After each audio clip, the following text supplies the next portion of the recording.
All right, let's see if this is now gonna work. There we go. Looks like it's working. Looks like it. I don't know. It's not showing. There we go. Hello. There we go.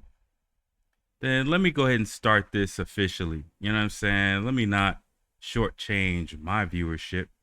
You know what I'm saying? Just because we're gonna do somebody else something. You know what I'm saying? Let's do this. Oh, I'm gonna have to start this over. You know what I'm saying? I'm gonna save this as a new. We're gonna go ahead and close it. We're gonna go ahead and reopen it. We're gonna go ahead and go slide here. Go ahead and hit play.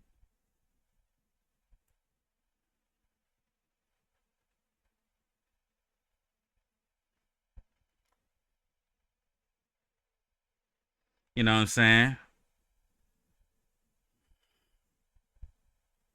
Yeah. Since they wanna go there with it, you know what I'm saying? Just go there with them too. You know what I'm saying?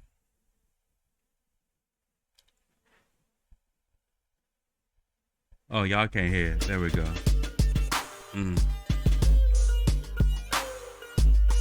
See, this is why you can't really worry about platforms. You can't really worry about any of that shit. You just gotta do your thing. You know what I'm saying? Just gotta do your thing. We come over here and delete these. Yeah.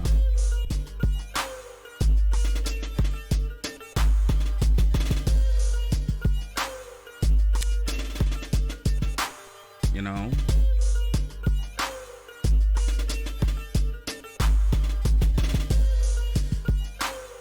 Yeah.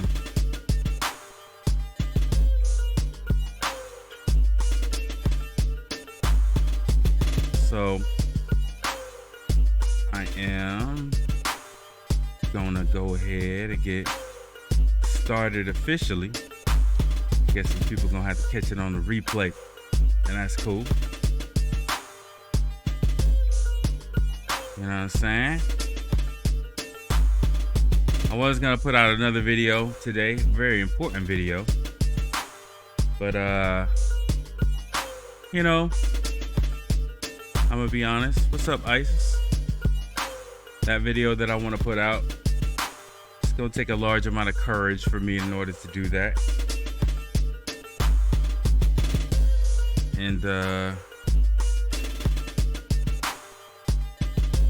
I need a couple of a little bit of time in order to do that. But give me some time and I'll do that. So let's go ahead and start this. Oh, what's going on here? Oh, let's go there.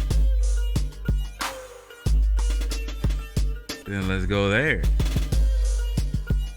And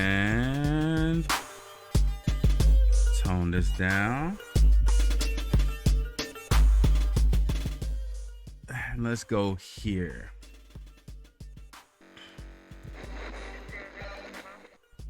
To this weird person. So let's start over slightly with the narrative. So this person, you know, had a video up and you can sort of see the title. Let me adjust it a little bit. So you can see the title and you can sort of, you know, for the people who follow the channel, y'all know. With a title like that, yeah, I'm definitely gonna watch that video, right? I'm thinking to myself, okay, somebody else is about to go in on Jason Black, right? But it's sort of the same thing that happened with, remember that guy, Reggie, whatever, you know what I'm saying, that I thought was like on code with the comment section of the Hidden History Museum. And then I started reading his shit and I'm like, wait a minute, you on some fuck shit. And so same thing happened with this individual, right? This is just another person who's trying to make a platform off of Black struggle on YouTube, right? There's a large amount of these people. There's obviously a red flag here with this person, right? because you can see the title of his channel, which is PanAfricanism Strikes Back, right? So that basically lets you know where this person stands, right? And you know, but I went in and I thought to myself, you know, maybe.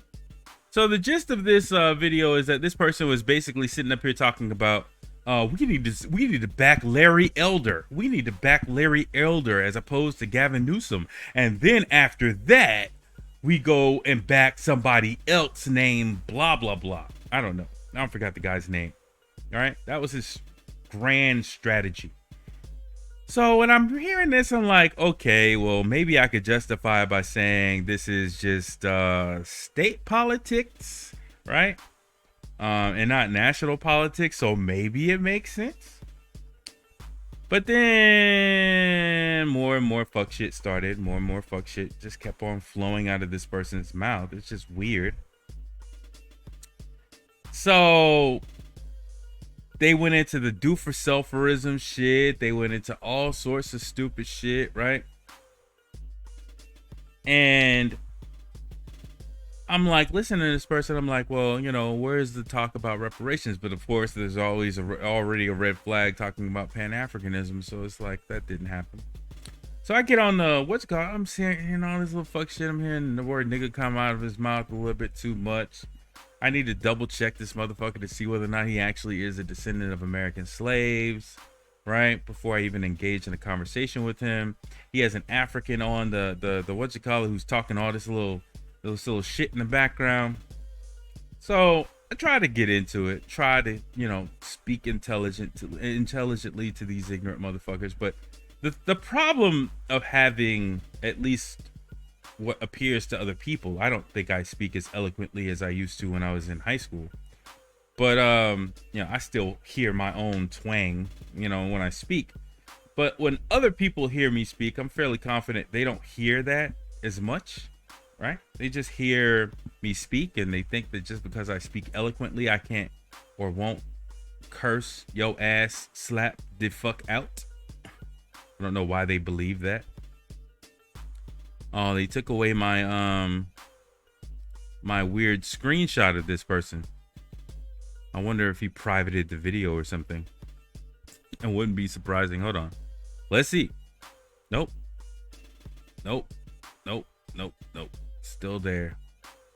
So what this individual is essentially talking about is like incrementalism, which I really abhor, right?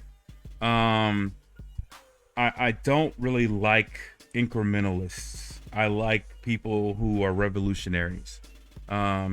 And the way I define incrementalists are people who are like, well, here's what we need to do is, right? We need to not worry about white supremacy, and we need to do things on a day-to-day basis, right? We need to ignore that white supremacy has a boot to our throats and a gun to our head and a knife to our children's neck. And if I'm an exception to that rule, then I need to just focus on me being an exception to that rule and furthering myself forward. But at the end of the day, you know what I'm saying? If you're not, then I don't know what I could tell you other than to just drop your mindset and basically be a tool of white supremacy who doesn't call out white supremacy.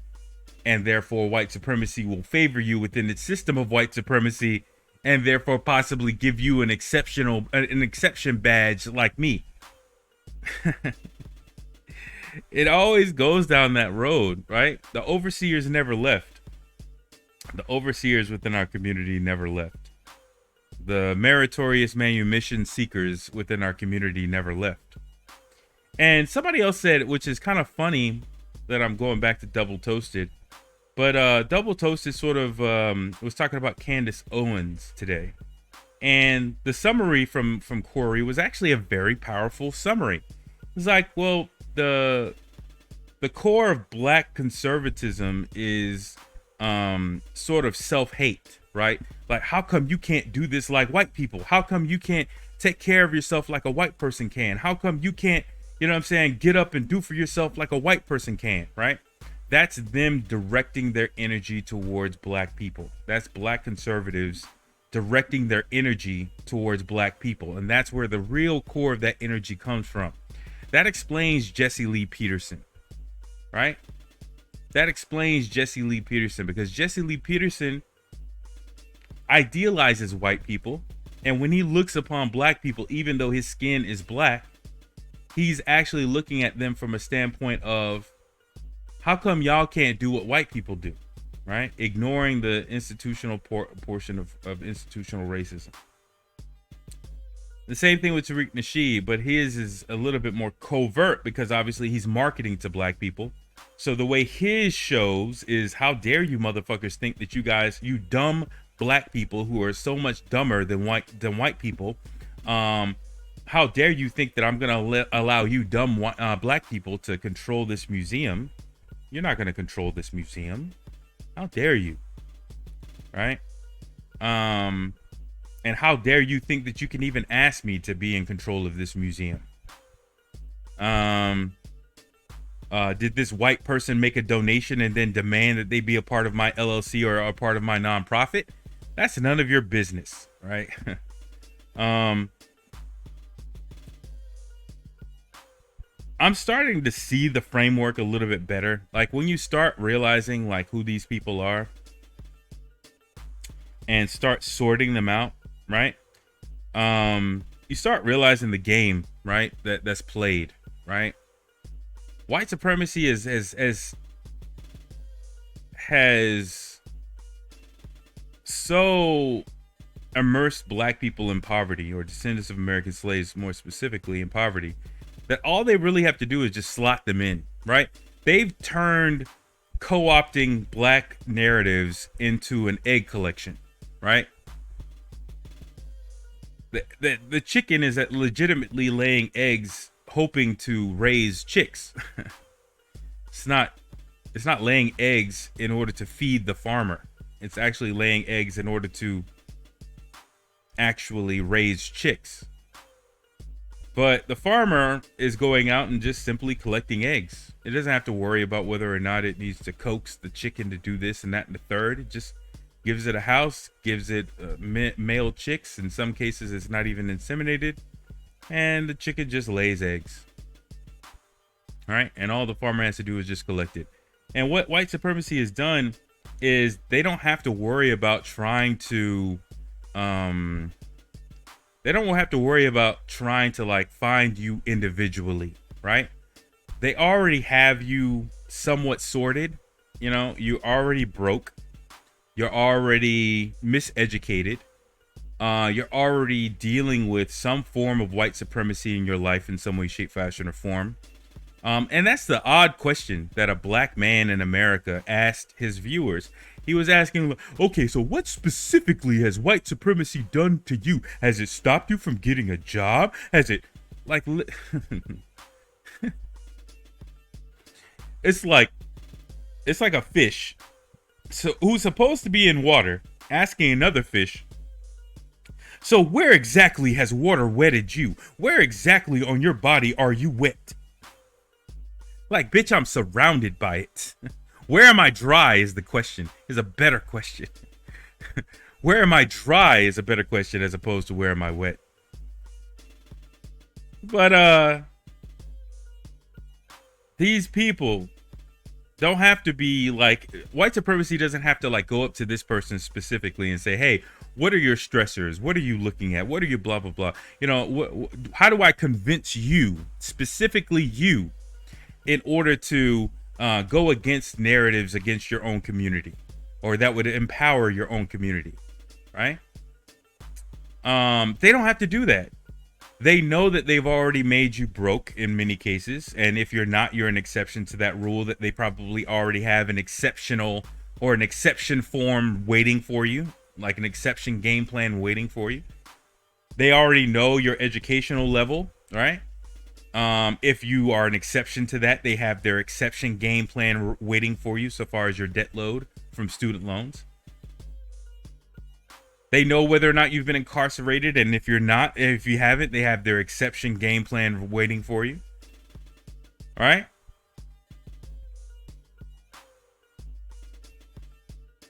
And all they got to do is just give you a little bit of positive reinforcement, right? You're already a hungry duck. All they got to do is just throw out some breadcrumbs and you'll follow on the path. That's all they got to do. And YouTube is a very good platform for that. All right. That's why shouts out to YouTube. Fuck YouTube. You're a janky piece of shit co-publishing platform. You can go fuck yourself with a duck's dick. Very curvy, that duck's dick. Go fuck yourself, YouTube. Because you've been playing around with my fucking internet connection and all this other little stuff all day. It's very funny. Very funny. So fuck you, YouTube. But YouTube is a very good platform for that because it gives out anonymous money, right? Well, anonymous to the people, to the wider audience, right? You don't necessarily know how much money these people are making with YouTube, all right? Yeah. So you don't know how much money these people are making, right? In order for them to produce these narratives. And let's say YouTube wants to have a whole pen full of raccoons, right? They want to have a whole pen full of raccoons spouting do-for-selferism bullshit, right? Then all they got to do is just make sure that that the narratives that they want to reinforce are monetized channels, and then make sure that they whip the slave in this case to make sure that they understand, hey, you better say these narratives and not these other narratives, and they do that by community guideline strikes or warnings, right, to let them know, or demonetization of specific videos, so that the person gets the message, hey, if I'm talking about this type of shit, it doesn't make any sense. If I'm talking about that type of shit, I don't have any problems with my monetization. Okay, well then I'll talk about that type of shit, right? It's an easy form of censorship, of monetary censorship. And then as a result, the person gets either fake viewership. And I'm going to say fake viewership because it is nothing more than a code line. I don't know if you guys have done this, but you should probably do this because now I could realize why YouTube's shifted from what it used to do. So YouTube back in the day used to present you with your subscription page when you logged in, right? All your subscriptions would show up first, right? And the newest video as a part of your subscriptions would show up, or basically if you've watched a channel a large amount and they had a new video pop up, then that's what would show up first. Even if it was a little bit old, it would show up first. Then they switched it to the news feed thing. I don't know if people remember that, but they switched it to the news feed thing. And when they switched it to the news feed thing, where they basically only did suggested videos, most people stopped going to their subscriptions. But if you go to your subscriptions, it'll be very funny because you'll notice that there's a whole bunch of fucking channels that you're subscribed to that you don't remember fucking subscribing to. You're like, what the fuck? Who the fuck is this person? This rando person? I'm not subscribed to this fucking channel, right? And that's a very convenient thing because like I said, if for instance, if a platform wanted to pad the numbers of a channel, they could easily just pad the numbers that way and have a whole bunch of subscribers out of the blue. And so you collect all these raccoons, you feed them bread, you show them that the fence is electrified, and you don't have to worry about them following or about them not following you. They'll follow you as they need to follow you, and they'll do as they're told obediently, right? And so you have this narrative out here from this individual, and you have to pause, or I have to pause and ask myself, what is the problem specifically? And the horrifying thought came over my mind as I'm participating in this platform, because I tried to jump on and say my piece, right? But I slowly realized that the entire platform is shit. So I went the fuck off. So I think people forget I'm country. I'm Geechee as well. And I think they forget all about that type of shit, and they think that this well-spoken young man won't curse a motherfucker out. Well, Brandon here found out differently. And his little African friend found out differently. But I have to back up and ask myself what narratives are actually different between him and TBA. I mean, this is an individual sitting up here talking about Pan-Africanism. And TBA is talking about tangibles, but really isn't specifying it or limiting it down to reparations in a comprehensive way. He says the word reparations, but it doesn't actually control or contribute to his narrative so far as explaining the conditions of black people in America, nor as an advocacy on his platform. He doesn't actually bring that up as a regular thing, or it's an integral thing. It's sort of like, hey, yeah, an example of tangibles that we need is reparations, but doesn't actually use that narrative in what he advocates for. And so there is a large amount of do for selferism built into TBA, because all he really wants is he wants him and Roland Martin to get handouts. Really, he wants a boule class of entrepreneurs in order to get handouts, which is only going to affect a certain class of black people. It's not really going to affect black people as a whole, and he knows that. But he can't actually advocate for radical reparations because he, speaking about TBA, is associated or affiliated, or at least has a contract with Blog Talk Radio and YouTube. And I don't know if he has a contract with YouTube other than his community guidelines thing. I don't know if his channel is monetized or not. But I do know that his channel definitely is receiving a huge amount of support from YouTube, in that his illegal doxing of me didn't end in his channel being completely turned off or deleted.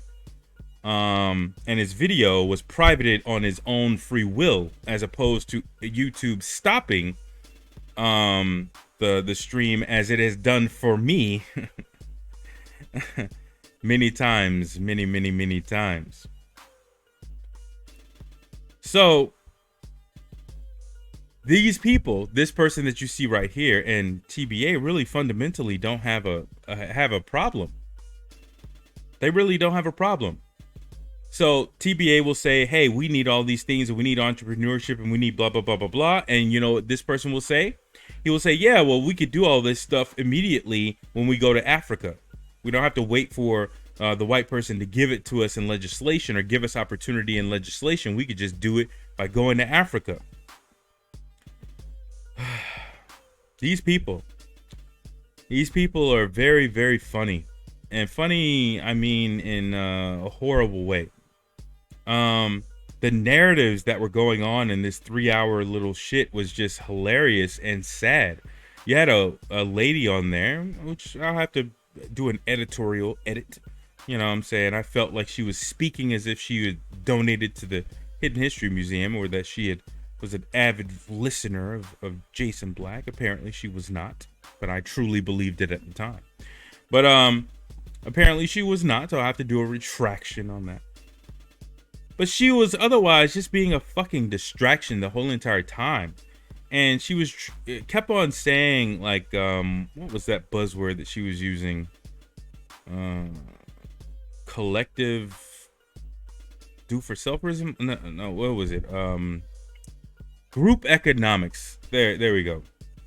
Sorry, I thought it was collective do for selferism for there for a second. And I asked her, I was like, hey, so if I get like 10 women who are all on Section 8, and I put them together in a group, what can they do so far as group economics is concerned? What can they do to better their condition? If I have 10 women who are 10 mothers, 10 black mothers who are all on Section 8, which indicates their level of wealth, which indicates their socioeconomic position, which indicates their stress level, frankly, as well as their levels of responsibility. It is a very huge common factor for commonality between all those young ladies. And I grouped them together, all 10 of them. And I asked, What can they do so far as group economics? Oh, blah, blah, blah, blah, blah. Simple question, lady. Oh, well, how dare you talk about black women, blah, blah, blah, blah, blah, blah, blah. This is not about gender. Straw man arguments left and right. So I asked the other question. I was like, okay, well, if I get 10 men who are just out of prison and I group them all together and I said, hey, or I asked, hey, what can these black men who just got released from prison, what can they do so far as group economics?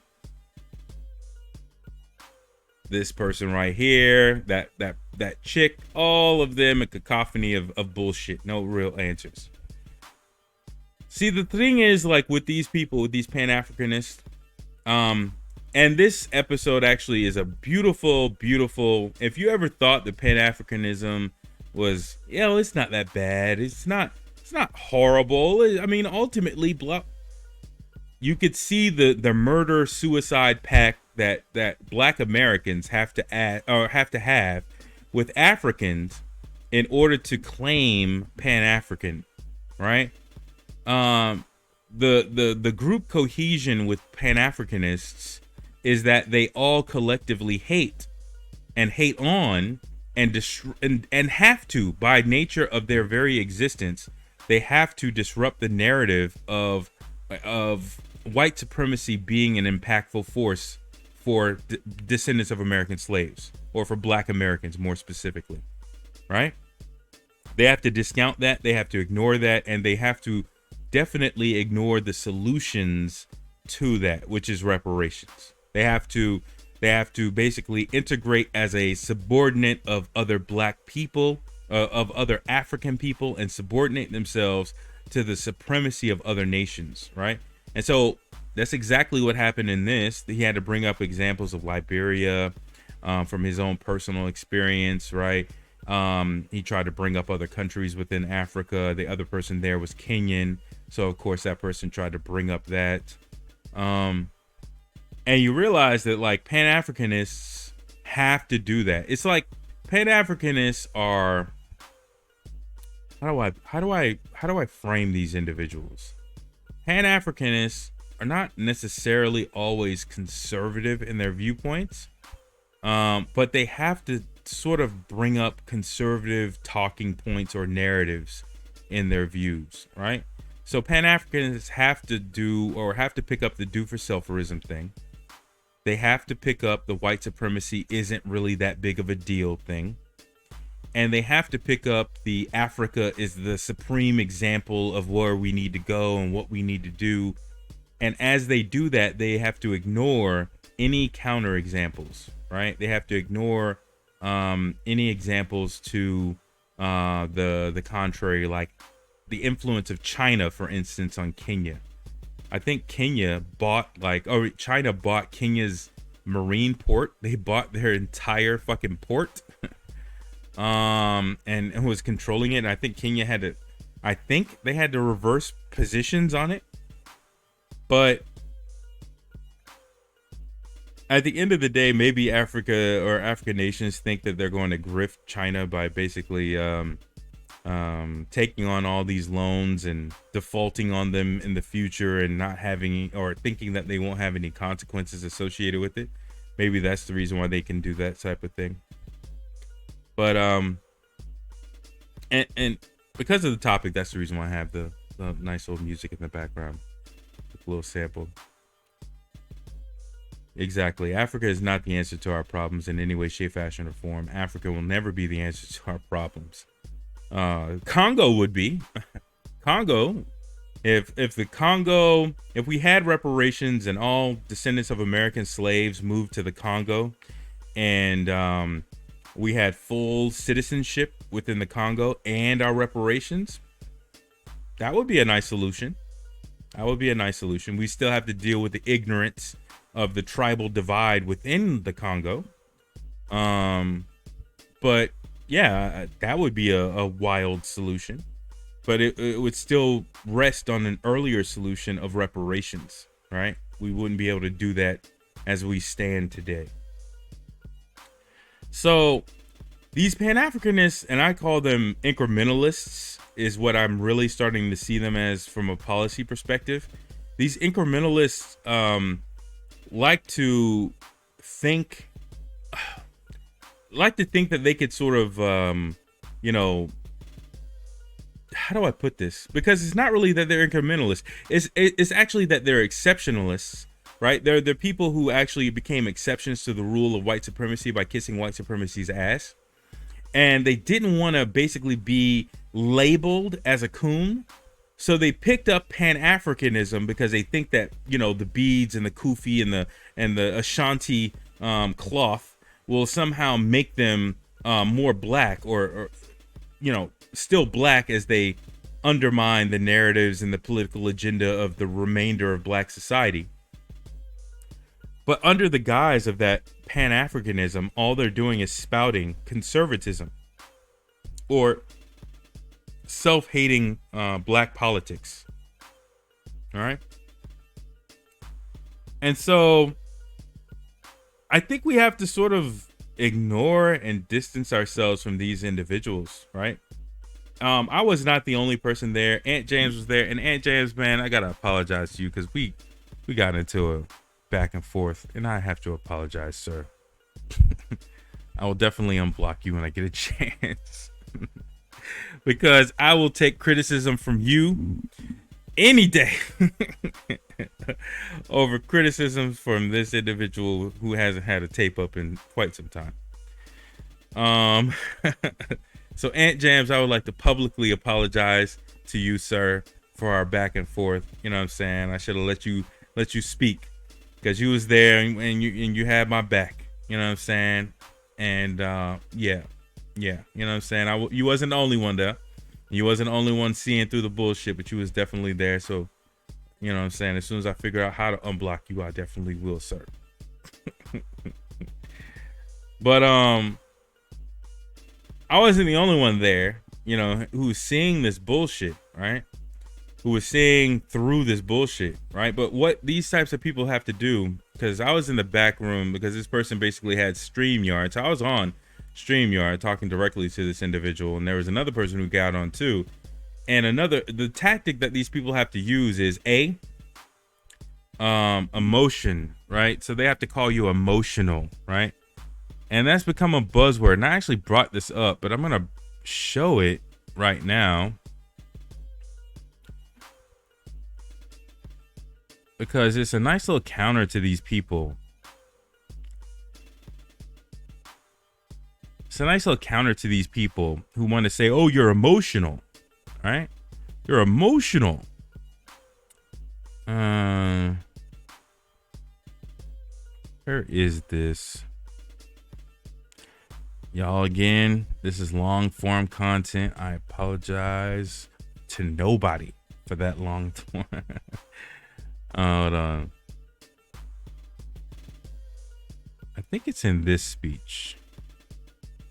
I think it's in the same speech.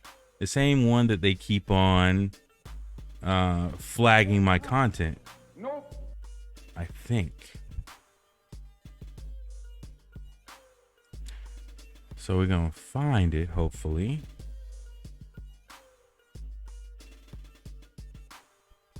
There we go. See, this is why intelligence is important, and this is why your memory is a very good helper to your intelligence. Right? You can string things together. Has run out.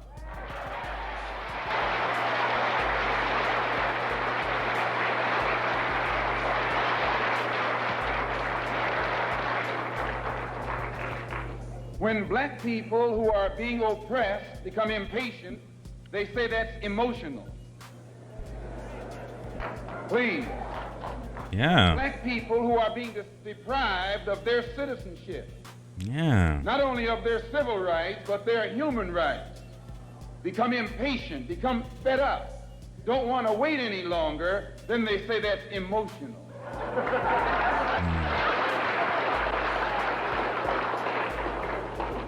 The Negro, so-called Negro leaders and organizations should be praised. They should be congratulated. They should be complimented. because out of all of them combined, the white man has not yet found one who will play the role of Uncle Tom.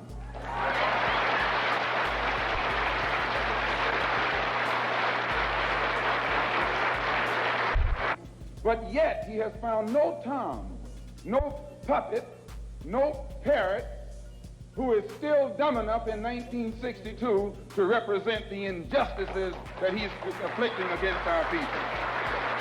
Oh, but that was 1962 there, Malcolm X. That was 1962.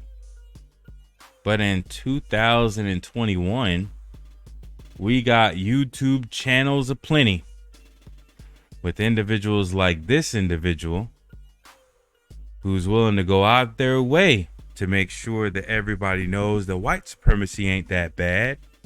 Name white supremacy. Who's white supremacy? Or is there a card? Is there a membership to white supremacy? Who's the head of white supremacy? Who can I call? Is there a 1-800 number I can call for white supremacy? Is there a website they use? Do you have a fingerprint for white supremacy? What's the eye color of white supremacy? Where they live at? What's their address? What's their credit score? Oh, it's 850? Oh, you know that though. Okay. What did white supremacy do to you today? We got people like that today. We got people like that now. We may not have had it in 1962, but we definitely have it now. We have it with these individuals right here. So they want to call you emotional when you're actually speaking passionately about a subject that they're speaking about it indifferently, as if it doesn't affect them, but it doesn't affect them only because they are exceptions to the rule. In many cases, they are pets of white supremacy, right? And so being pets of white supremacy, right, they get the crumbs of white supremacy. And this hit dog was definitely hollering, right? And I think the large amount of people here noticed that I'm taking this kind of slow. The reason why I'm taking it so slow is because I know that hoe is up in this building right now. I know that hoe, that bad tape up wearing person is probably watching right now. So I want to take things slow since I was so rushed. I don't know if anybody saw that Yvette dipped out real quick. Anyways, I don't know if anybody saw like the fact that Yvette Carnell popped her head out of the anonymous closet and all of a sudden started going back and posting content on Breaking Brown. But it's just, I see the narratives, I see the full wheel of people, right? You have Yvette Carnell on one side talking about reparations in I feel a narcissistic manner that really isn't going to be productive. I think that if you talk about, what's up, Leonis? I think if you talk about Yvette Carnell and what her ultimate plans are to be the face of reparations, and in the meantime, make sure that she has a means of sustaining a life while she's doing this form of advocacy. And if she's able to pass on when she's 80 the mantle to somebody else and be the grandmother of reparations, so long as that's her title, then she's okay with that.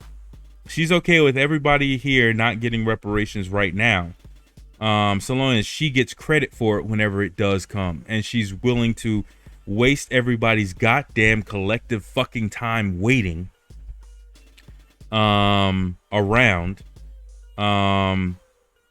in order to make sure that she's able to gain that credit, right? You have Antonio Moore talking about celebrity shit left and right. Actually, let me go to his channel, because he at least has been posting. Let me go here.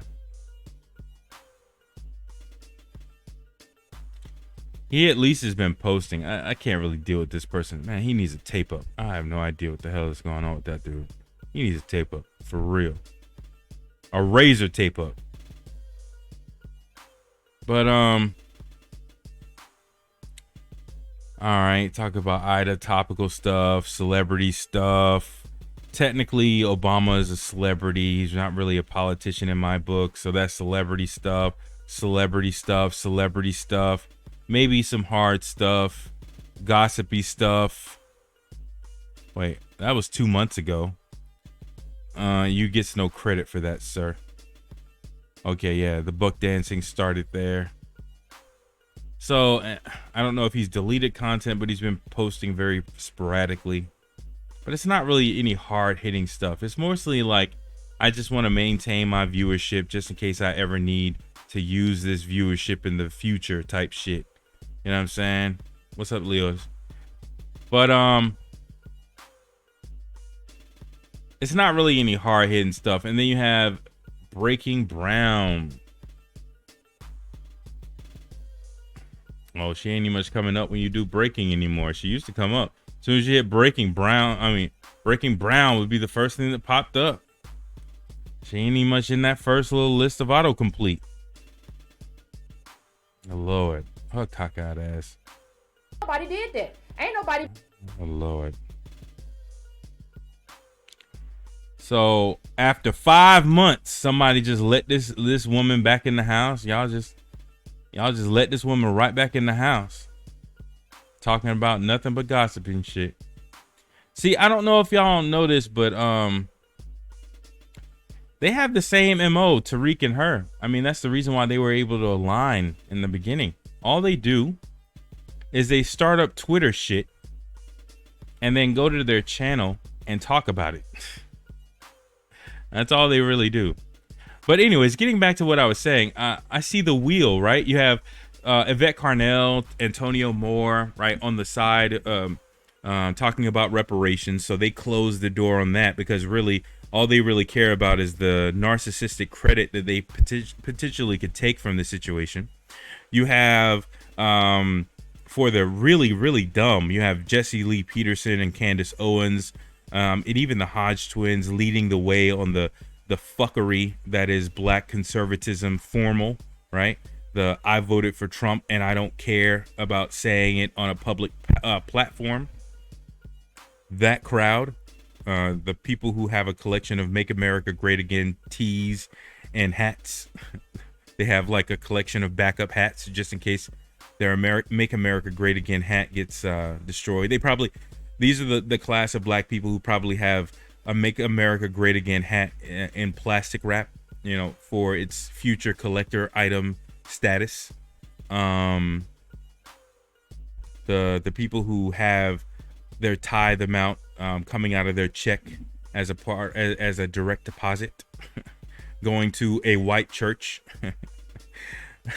So for those individuals, there's Jesse Lee Peterson and Candace Owens, right?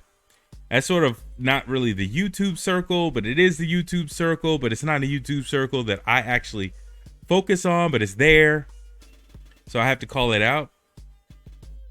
Then going further around the wheel, you got the Claude Andersons. You got the, I did say his name. You got the Claude Andersons telling fables and stories and stories of a time long past, right?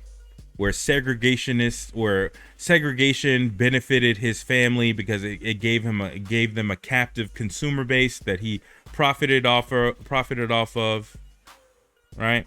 And he thinks that example is somehow something that can be replicated in today's integrated society, which it cannot. Shocker. But the buzzword Powernomics is all popping for those who didn't read the book at all. You know, just keep on saying Powernomics and it'll help you somehow. I don't know. Then you have the NOI, right? With their NOI / Scientology. Skia. All right, that's closing the door on the Islam side of things. So if you think Islam is a radical step outside of black empowerment, or it's a revolutionary esque, no, it's captive. It's already captive. All right, it's already captive, pacified, avocado toasted. All right, and not even that, but aligned theologically with Scientology. As according as at least as according to Riza Islam, but fairly confident if I did some searches, there's some beneficial Farrakhan statements on the matter. Just like Farrakhan was making statements that was complimentary to Masons. Then you got the TD Jakes, and you got the what's that fat one? Oh no, that was TD. No, was that? Yeah, the fat one is TD Jakes, and Creflo Dollar, and that whole little Southern Baptist captivating all of the, and leading the narrative for all the black Christians. So black Christianity can't be a revolutionary door or an outlet. All right. You got the Hebrew Israelites doing their thing of making a fool out of us, so far as that is concerned, as far as Hebrew Israelites are concerned. So even trying to go down to black people were Jews, that won't help you out so far as being revolutionary. You're just basically arguing about the blackness of a white theology. Maybe that'll help you. I don't know. But it's definitely not going to help empower black people in any way, shape, fashion, or form to try to take. Basically, Hebrew Israelites are strict constructionists when it comes down to the Bible. Okay, I don't know how that helps liberate black people, but whatever. I guess it helps you win an argument. All right, you can stand out in the street with a whole bunch of signs, and you can be a strict constructionist when it comes down to the Bible, and then argue with passersby, and then win those arguments. Because you studied all day the white Bible, and the white Bible helped you win an argument so far as some minutia point in that white Bible, saying that that somehow this theology is actually against the white people, when they've used that book that you have in your hand to conquer. Okay. All right. Sounds like an oxymoron to me and a waste of time. But against you, at least you get to, scream in convention centers, together in unison, and call that a win. So that's not a revolutionary outlet. What else is a revolutionary outlet? Okay, when you talk about like revolutionary political outfits like Black Panthers, well, no, not really, because they actually already killed those people. They already bombed those people, like the MOVE organization in Philadelphia. They've already snuffed out and genocided their narrative of militarism or militantism, right? There's a sort of cutting of the tentacles, right? So far as that is concerned. So there really are no... Oh, well, I mean, there's the Rainbow Push Coalition that has a string lineage that goes all the way back to the 60s. If you want to join that. Oh, God. Then we get to the side of the wheel with the low-level YouTubers like Tariq Nasheed and his let's run all these black people in circles. So far as this Hidden History Museum and all the consumerism that we want to focus them or channel them into. And once we channel them down that road of consumerism and they waste all their time, we'll hopefully waste all their energy so that they can put it in another organization that may be springing up that actually is beneficial or slightly more effective. All right. Then you have, keep on going around the circle, you have the Anonymous Twins, Professor Black Truth and Black Authority. Don't really have to say much about those pieces of shit. Right? Don't have to say that much about those pieces of shit. It is what it is. Those people are literally black entrepreneurists who basically just want tangibles for black entrepreneurs. Professor Black Truth is slightly more on code. Slightly, if I have to say that, if I have to truly pick a piece of shit that's slightly shinier, then I would definitely pick Professor Black Truth as having just a little bit more glint on him. But there's still the same flavor of shit to me. Then you keep on going around and you still have Roland Martin, right? And BNC channel with the Lamont Hills and sort of the controlled opposition of black media. We already know what they're fighting for. They're just fighting for ad dollars. They use the narrative, and that also includes Byron Allen. They use the narrative of black struggle in order to coax media companies in order to give them more advertisement, as if advertisement in their pocket is going to be equivalent to black empowerment more globally. All right. So there is no current outlet. When you go all the way around this circle, you realize there's no real outlet for black empowerment. Not really. Especially with all these people speaking on YouTube as their platform. Which I need to get my lazy ass off this platform too. I need to get my lazy ass off this fucking platform. Nice little commercial break again. Well, not off. I don't want to go off this platform. I want to use this platform. I love exclusively using this $75 a month. Let me pause again. Sorry for that P word. Let me pause again and say that if you were to go over to Vimeo and you wanted to do live streaming on Vimeo, it would cost you $75 a month. They would give you, I believe, 7 terabytes of storage, but it would still cost you $75 a month in order for you to do that. All right. So I would encourage everybody, if you have an opinion, to use YouTube as a platform. It's a janky piece of shit co-publisher, but in their aims for market share, in my opinion, monopolistic market share, they have offered live for free with unlimited storage, and it's has an equivalent market value of $75 a month. So I would definitely encourage everybody to use that. But you really can't give them credit for being on this janky ass platform. And again, in order to boost my legitimacy, which is equally in the shit for using this platform, especially for this speech, I need to make sure I take my ass over to Black Junction TV immediately. I have some things I have to do this weekend, but I'm definitely going to take like 4 or 5 hours and start deleting some shit and moving it over there as quickly as possible.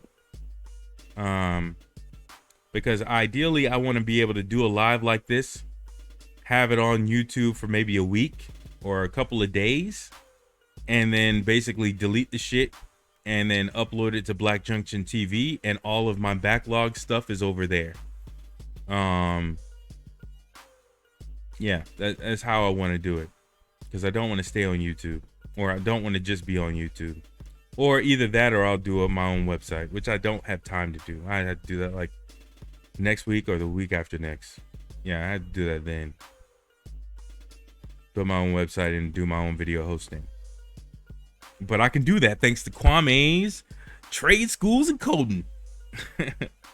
All you got to do is pay $11,000 to a white company. That's still going to discriminate you while you're learning coding, by the way. They're going to, when you're going through that coding class, you know, the white professor, in my case, or just like what happened in my case, will ignore you purposefully and not help you out with problems. He'll go and scurry along to help out other people, but he'll ignore you as well as the other TAs when you're trying to learn this shit. So you have to essentially learn it your goddamn self. But Kwame Brown, Trade Schools and Coding, Mr. I don't go to the hood. Anyways.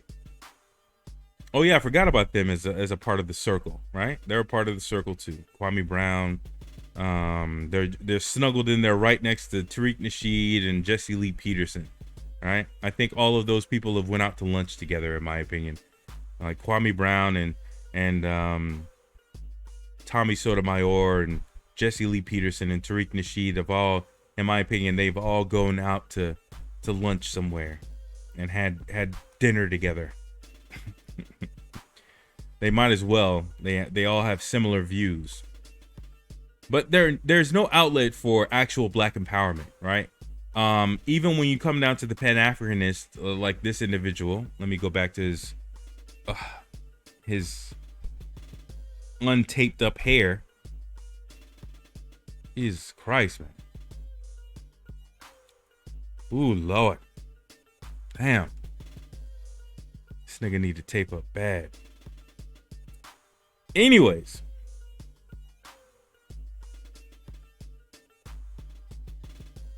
When you talk about Pan-Africanist or Pan-Africanism or Pan-Africanists like this individual, you're talking about somebody who's just basically sold out, right?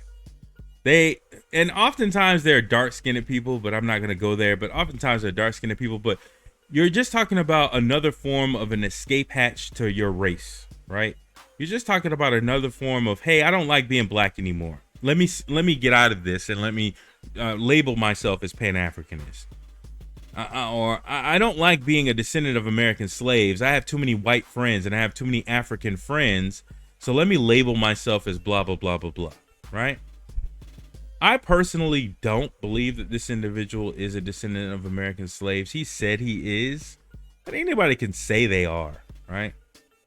The Poor Man's Podcast tried to say that he was in a roundabout way. The other dude, Mr. Palmer, tried to say that he was in a roundabout way, but nobody said it directly. And I personally just don't believe it, right? And you can say anything that you want in front of your audience if it helps you win an argument and you never plan on bringing it up again. I mean, let's go to the Thought Grimes. When they were pressed, or when that guy was pressed, when he was talking out of his mouth breezy, at least his wife came out and tried to say that he was Dominican. Then tried to sort of double down on that statement and tried to say that logic was fine, that he was talking about descendants of American slave business, even though he wasn't really a descendant of American slaves, and then tried to double back on it, but never really said it. All right. And the reason why is because they're ashamed, right? They'll never say, even if they are not a descendant of American slaves, they'll never claim to be a descendant of American slaves, because in these circles, these Pan-Africanist circles, descendants of American slaves are at the bottom of that barrel too. Amongst Pan-Africanists, descendants of American slaves are still the bottom of that barrel. You know why? Because how dare those niggers have a U.S. passport and I want one and I should have one. I'm rich as fucking Kenya, or I'm rich as fucking Nigeria after my great grandparents sold you niggas into slavery, and you niggas got a American passport. You guys have American citizenship, while I'm having to be rich in my shitty ass country and having to move over to the U.S. in order to and go through all this crap in order to get a U.S. citizenship. That's the reason why we are the bottom of the Pan-Africanist barrel, is because they're actually envious of us. They're actually envious of us. And not only that, but then they realize that, wait a minute, they do have a legitimate claim for reparations, right? See, let me finish my thought. They do have a legitimate claim for reparations, and if they ever actually got reparations, even in a Pan-Africanist situation, they would be above us. All of a sudden, you're talking about people with $200,000, $300,000, $400,000, $500,000 of government provided and guaranteed wealth injected into them in a man, woman, and child level of generational and transformative reparations, right?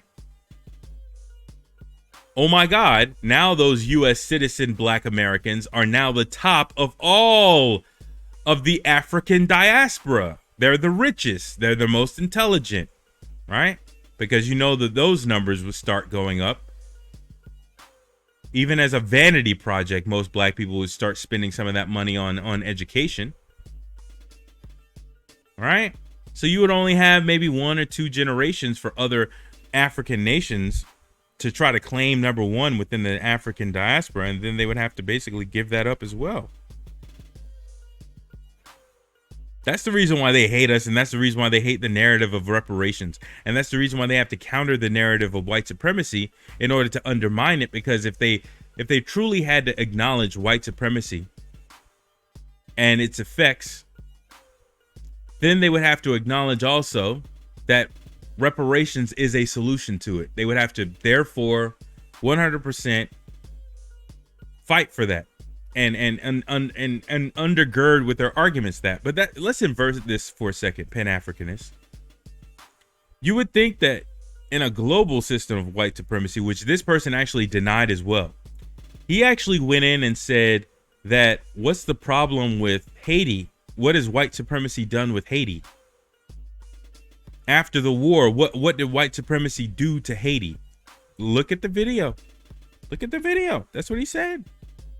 The other caller, because, you know, they couldn't have it a 2-on-2 situation where me and the other guy were actually going up against this uncouth and untaped up individual and his Kenyan tag team partner. It couldn't have been a 2-on-2 match. So I was muted. But the other person had to bring up, which I was bringing up in the private chat, if you understand anything about StreamYard, that the crippling debt is what happened. The crippling debt of Haiti is what happened. They crippled that country with, I think it was like $700 million of debt. Let me check. This is in 18 something dollars. Let me see here. Haitian debt.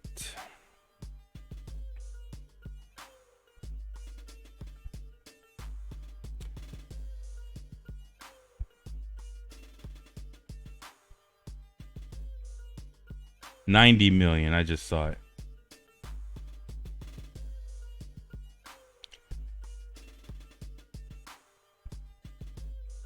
Yeah, in $1834, they crippled them with 90 million francs, equivalent to $21 billion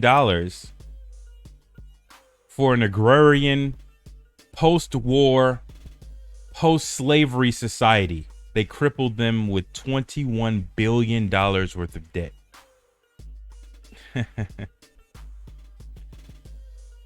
And this individual, this Pan-Africanist, can't understand how white supremacy affected Haiti. Lord. That's funny. That's hilarious.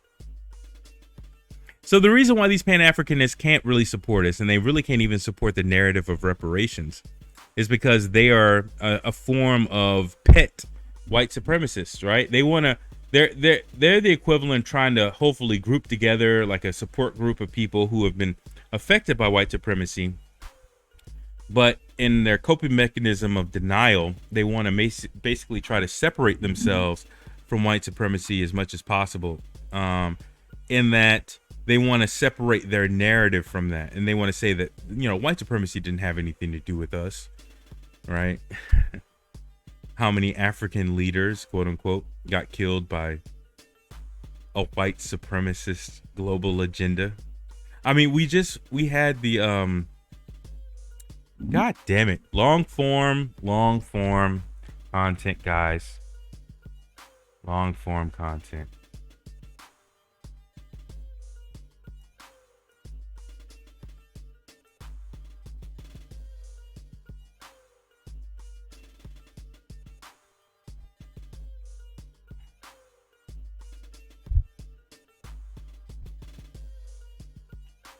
You notice this? You remember this?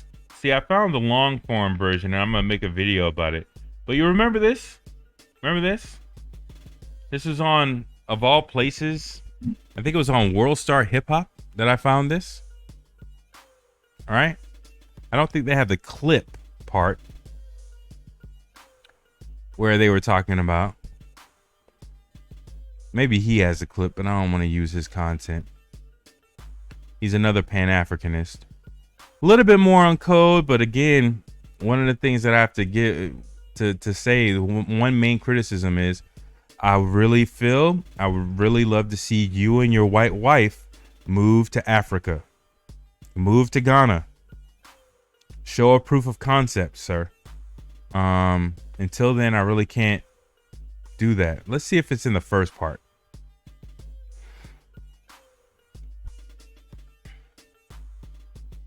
Again, this is why intelligence is important, right? I put in there in the comment section the report to the Senate talking about the state of black wealth in America, and this person basically ignored it and tried to keep on his narrative. But this is why intelligence is important. When you watch this stuff, try to hold on to the information and try to use it and integrate it and use it as a compare and contrast to other people's arguments, right? Don't just watch it and move on. Try to remember, try to retain as much of the information as possible. I'm gonna try to see if this clip or the part that I'm looking for is in the first part, but if it's not, then I'm gonna wait until I do the whole thing. Okay, so what I'm going to try and do is just give you some charts and a couple of tables just to paint a little bit of a picture that you already know. Okay, so what this presentation is fundamentally designed to say is this: Africa historically, sub-Saharan Africa, has been fundamental to the global prosperity of the advanced countries. Okay, and Africa had a role to play. It has a role as a raw material producer. We will not allow sub-Saharan Africa to escape that. Okay, we do everything.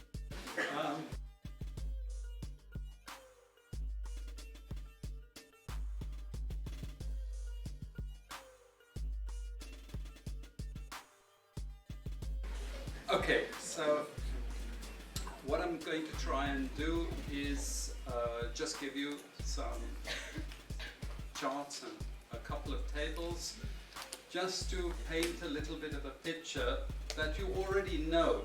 Okay, so what this presentation is fundamentally designed to say is this: Africa historically, sub-Saharan Africa, has been fundamental to the global prosperity of the advanced countries. Okay, and Africa had a role to play. It has a role as a raw material producer. We will not allow sub-Saharan Africa to escape that.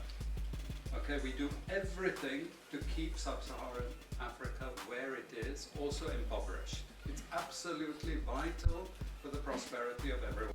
Hey, Brandon, if you're watching, which I know you are, or I suspect you are, that system that he's talking about there, that he's referencing there, you could possibly say, since it only supports the Western countries or the Western nations or the developed nations, you could call such a system of global white supremacy, considering those are white nations or majority white nations that they're talking about.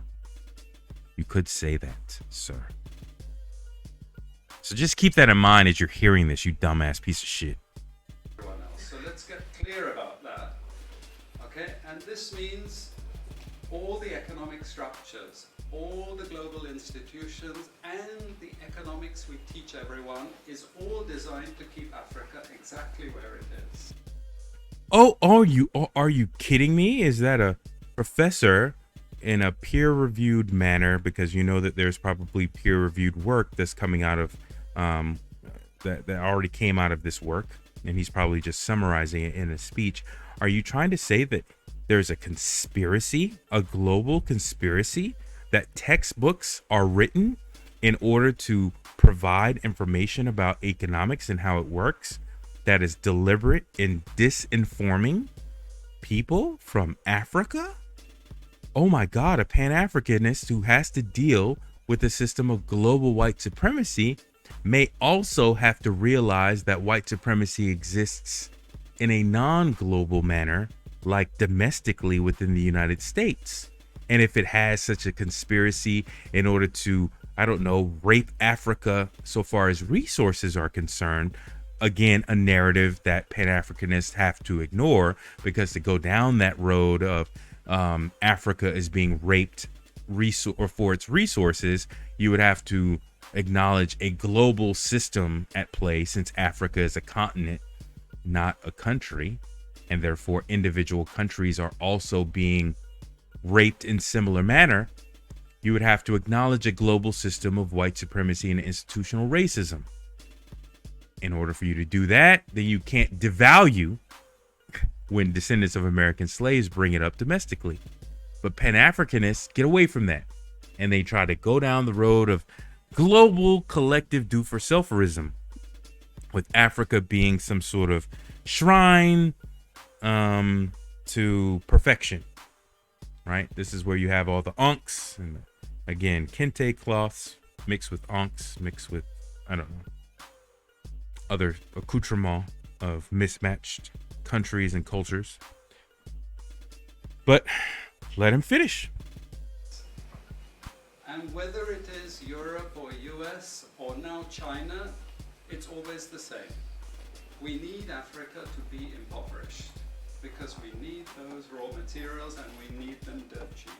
Okay, so that's the message. It doesn't mean to say that there's nothing Africans can do. Of course there is. Okay, but this is the opposition that they're fighting. This is what it's about. Because if Africa does do something different, I assure you living standards of all those in Europe and North America and Asia is going to fall. Okay? And that is a big price to pay. I assure you that the West is not going to allow that without a big fight. Okay, so this is what it's fundamentally about. What I want to show you is how these structures are operating. It's just 20 minutes, so we can't do very much, but just to give you a little bit of an idea. And why I keep the ideology part there is because we are part of the producers of ideology. At universities and academic institutions, we are complicit in this whole enterprise. Okay, so enterprise. Many Western academics, to convince Africans, they have to keep doing what they're doing. Okay, and to show them it's your fault that you're poor. It's not our fault. It's your. See? You see how you individualize poverty? See, this is why I called Brandon, if you're watching, this is why I called you a bitch. This is why I called you a bitch. Right here. Look at this.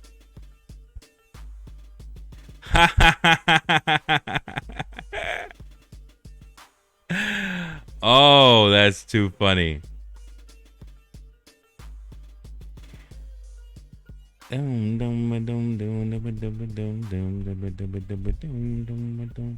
worry, it'll pop back on. It'll pop right back on, people. It'll pop right back on.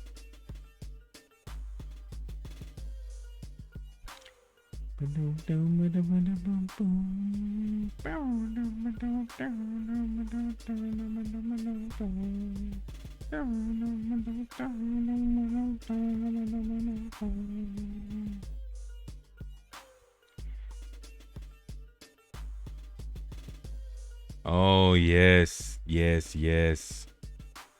Look at that. Oh, so funny. Let me go here. Let me turn this off so I can root around and figure out whether or not this thing just stopped fully. This is too funny.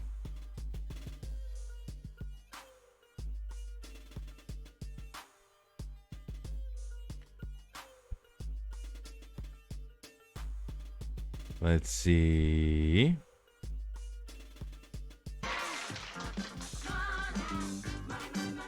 Hey, money. Hold on. Let me go here. Is my live still going? Oh, wow. Wow. We're going to keep this live. Hold on. Let's see. Oh, wow. Look at this. Oh, wow. Well, let's see who did the appeal. Hate speech. What?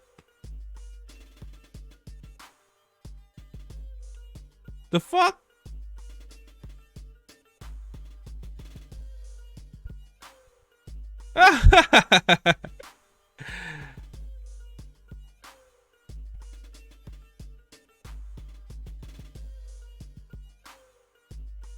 What?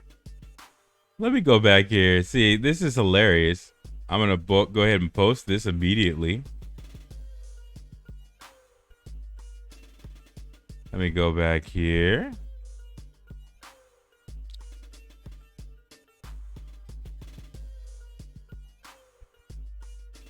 Let me stop streaming.